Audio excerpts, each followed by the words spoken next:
Hello friends, नमस्कार। Seedlings को लेके एक बात बार बार आ रही है मेरे सामने, तो मैंने सोचा क्यों ना इस पर भी चर्चा की जाए कि सीडलिंग्स को फर्टिलाइज कब से करना शुरू करें, और दूसरी बात, सीडलिंग्स को धूप में कितनी देर रखना चाहिए, कब सीडलिंग्स को धूप में रखना शुरू करना चाहिए। तो पहली बात तो यह है कि फर्टिलाइज़र की अगर बात करें तो सीडलिंग को जिस दिन वो पैदा होता है, जिस दिन वो सीड से एक बाल बाहर निकालता है, रूट कहते हैं जिसे हम, उसी दिन से उसको फर्टिलाइजेशन की ज़रूरत होती है। बहुत से लोग कहते हैं कि सीड अडीनियम को कोई ख़ास फर्टिलाइज़र की ज़रूरत नहीं है, लेकिन नेचर के अंदर जाएंगे तो ऐसा कौन सा प्राणी है जिसको भोजन की आवश्यकता नहीं होती। इंसान का बच्चा जब पैदा होता है तो उसको माँ का दूध चाहिए होता है, जानवरों के बच्चे होते हैं तो उनको दूध चाहिए होता है, या किसी न किसी रूप में, या पंछी के भी बच्चे होते हैं तो वो पहले दिन से ही उसको चबा के वो अपना खाना निगल के खिलाना शुरू करती है। तो इस बेचारे का क्या दोष है, इसको भी तो चाहिए फर्टिलाइज़र, इसको भी तो खाना चाहिए। तो जब ये ज़मीन में अपनी हैबिटेट में, नेचर में होता है, तो वहाँ इनके लिए चीज़ें अवेलेबल होती होंगी, क्योंकि ये उगते ही वहाँ पे जहाँ इनके लिए पोषक तत्व अवेलेबल होते हैं। हर औषधि, हर प्लांट अपने हैबिटेट में उगता है जहाँ पे वो उग सकता है, जहाँ वो ग्रो कर सकता है, नहीं तो वो नहीं उगेगा। तो इसलिए बिना फर्टिलाइज़र के उग तो जाएंगे, लेकिन इतनी अच्छी हेल्थ नहीं मिलेगी इनको। तो उसमें इम्पॉर्टेंट चीज़ है कि जो सबसे इम्पॉर्टेंट है, मैं क्या करता हूँ, मैं इनको जब लगा रहा होता हूँ ना, तभी मैं इनके बेस में थोड़ा सा जो स्लो रिलीज फर्टिलाइज़र है NPK वो डाल देता हूँ। ऑस्मोकोट के नाम से मिलता है, बेसोकोट के नाम से मिलता है। ये दाने से आप देख रहे हो पीले पीले, वही है ये। तो ये मैं बिल्कुल ही जब ये सीडलिंग्स लगाए थे तभी डाल देता हूँ। तो एक तो वो पार्ट होता है, और दूसरा पार्ट है कि धूप, सन एक्सपोजर बहुत ज़रूरी है। अब ये दो सीडलिंग के ट्रेस मैंने रखे हैं, एक ये है और एक ये है, दोनों सेम डेट में लगाए हुए हैं, सेम वैरायटी है, सेम पॉट के सीड हैं दोनों। 15/7/2022 गॉडजी एक्स ब्लैक हॉक XKD, ये मेरी क्रॉस किए हुए हैं, और एक ही पॉट था, उसी पॉट्स में से लगे हैं ये दोनों, सेम डेट है देखो। अब इसमें फ़र्क क्या है, फर्टिलाइजेशन तो सेम हुई है, लेकिन इसको धूप पूरी नहीं मिली। ये जहाँ रखा था वहाँ उतनी धूप नहीं थी जहाँ पे इसको वेंटिलेशन और धूप मिली है। तो धूप भी उतनी ज़रूरी है जितनी फर्टिलाइज़र ज़रूरी है। फर्टिलाइज़र कोई काम नहीं करेगी जब तक पूरी धूप नहीं मिलेगी। तो अच्छी धूप मिलेगी, अच्छे सीडलिंग्स बनेंगे। फर्टिलाइज़र और धूप का कॉम्बिनेशन अच्छा है, दोनों चीज़ें अच्छी मिलेंगी, सीडलिंग्स बहुत हेल्दी बनेंगे। तो जिस दिन आपका जो सीडलिंग है वो स्प्राउट कर देता है, 1-2 लीव्स निकल आते हैं इस तरह से, उस दिन से आपको ट्राई करना है कि वो कितनी धूप ले सकता है।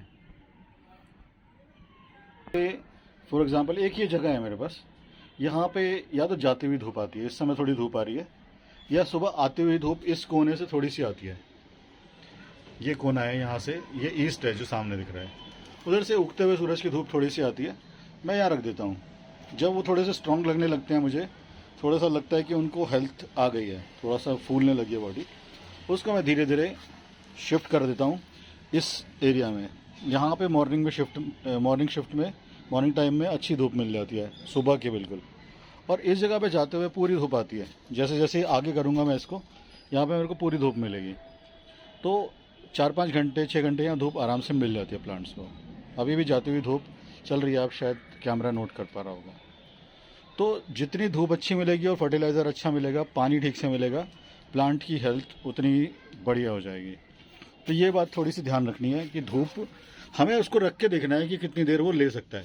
ये देखो इसकी हेल्थ और इसकी हेल्थ, बहुत फ़र्क है। ये पतले पतले हैं बेचारे अभी भी, मेरी उंगली से देखो, और ये मेरी उंगली के बराबर हो गया।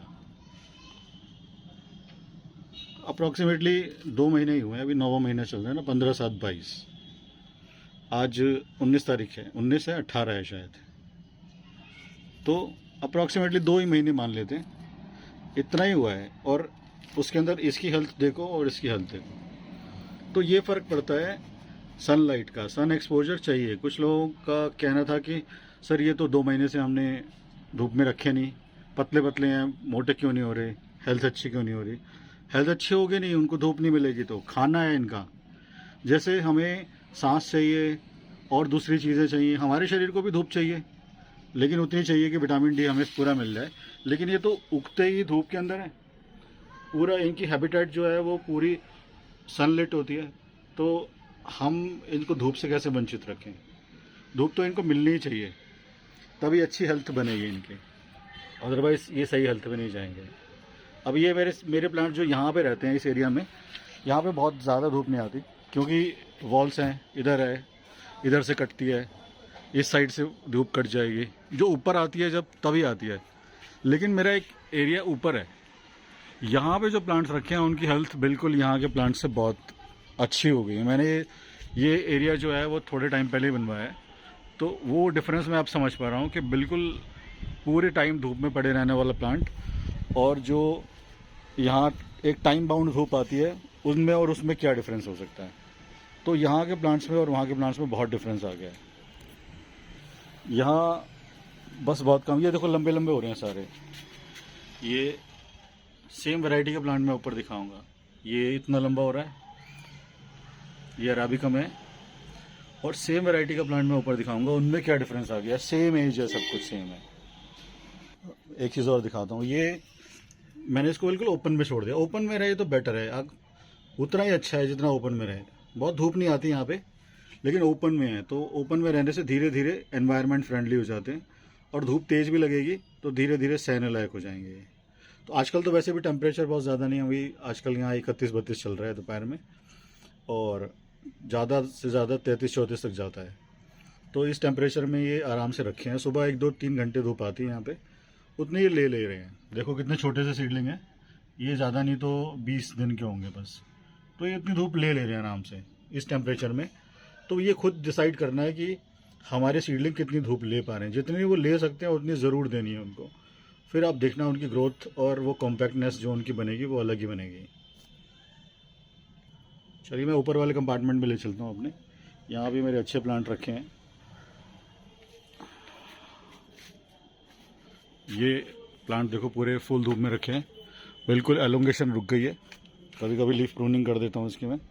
ये मेरा एम के है, एक ये याक साउदी है। चलते हैं ऊपर।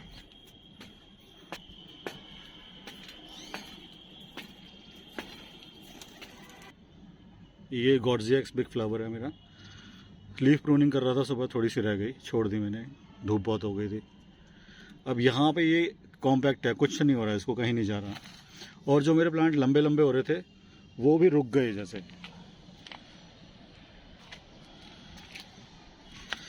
ये देखो सेम वैरायटी, वो लंबा हो रहा था, यहाँ पे मोटा होना शुरू हो गया।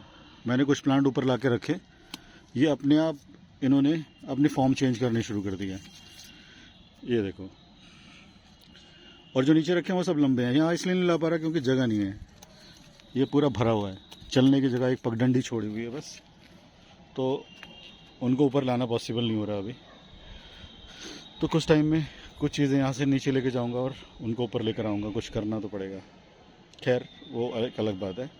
तो धूप की बात चल रही थी, धूप अपने आप टेक केयर कर लेती है। जब टेम्परेचर बहुत ज़्यादा ऊपर जाए तब उसके लिए थोड़ी सी नेट की हम जुगाड़ कर सकते हैं, अदरवाइज़ प्लांट यहाँ पे बहुत अच्छी हेल्थ में आ जाते हैं। पूरी फुल सनलाइट उनको मिले तो कॉम्पैक्टनेस के बारे में सोचना ही नहीं पड़ेगा, वो अपने आप ही कॉम्पैक्ट रहते हैं, अपने ऑप्टिमम हेल्थ में रहेंगे। ये देखिए, ये लंबा सा था एक, बस एक ब्रांच, लंबी ब्रांच ऊपर तक जा रही थी, लेकिन 4-6 महीने में इसका स्ट्रक्चर बदलना शुरू हो गया यहाँ पे आके। फुल सन में आके सब बिल्कुल एकदम कॉम्पैक्ट होते जाए, नीचे से फैलना शुरू हो गया है। इसके जो शोल्डर्स हैं देखो मोटे होने शुरू हो गए। ये सब फुल सन का चमत्कार है। तो सनलाइट बहुत इम्पॉर्टेंट है, बहुत ही ज़्यादा। तो बस हमें यही ध्यान रखना है कि जैसे ही प्लांट हमें लगे कि हाँ थोड़ा सा स्टेबल हो गया है सीडलिंग, उसको सन एक्सपोजर देना शुरू कर देना है। जितना मैक्सिमम सन एक्सपोजर वो ले सकते हैं उतना सन एक्सपोजर उनको देना है, और वो अपने आप कॉम्पैक्टनेस की तरफ पहुंच जाएंगे। आपको बहुत ज़्यादा टेंशन लेने की ज़रूरत नहीं है। और जो फर्टिलाइज़र में है, मेन इंग्रेडिएंट जो उनको चाहिए, मेन कंटेंट उनको चाहिए फास्फोरस और पोटाश। उसके बाद थोड़ी मात्रा में नाइट्रोजन भी चाहिए होता है, क्योंकि लीव्स वगैरह को ग्रो होने के लिए नाइट्रोजन की ज़रूरत होती है। ज़्यादा नाइट्रोजन देंगे एलोंगेशन शुरू हो जाएगी। फुल सनलाइट में रहेंगे वो नाइट्रोजन को थोड़ा सप्रेस कर देता है। तो नाइट्रोजन अगर एक्स्ट्रा भी है, फुल सनलाइट में प्लांट्स रखे हैं, तो आपको ज़्यादा टेंशन लेने की ज़रूरत नहीं है। सनलाइट, सूरज महाराज जो है वो अपना काम कर लेंगे। ये मेरे प्लांट सब लंबे लंबे से हो रहे थे, अब ये यहाँ पे आके ये पॉट से मिट्टी बाहर निकालना शुरू कर दिया, इन्होंने धक्का मारना शुरू कर दिया है। सब आई होप कि आपको मेरी जो बातें मैं कहना चाह रहा था वो आप तक पहुँच गई। और भी कुछ डाउट रह गए हैं तो फिर मेरे से बात कर सकते हैं, मुझे कमेंट्स में लिख सकते हैं। नमस्कार, हैव अ नाइस डे। मेरा चैनल ज़रूर सब्सक्राइब कीजिए अगर अभी तक सब्सक्राइब नहीं किया है, और बेल आइकन को ज़रूर दबा दीजिए ताकि मेरे आने वाले वीडियोस को आप देख सकें, और नई नई जानकारी जो भी मेरे पास अवेलेबल है मैं शेयर करता रहता हूँ, आपको ज़रूर मिले। Have a nice day. नमस्कार।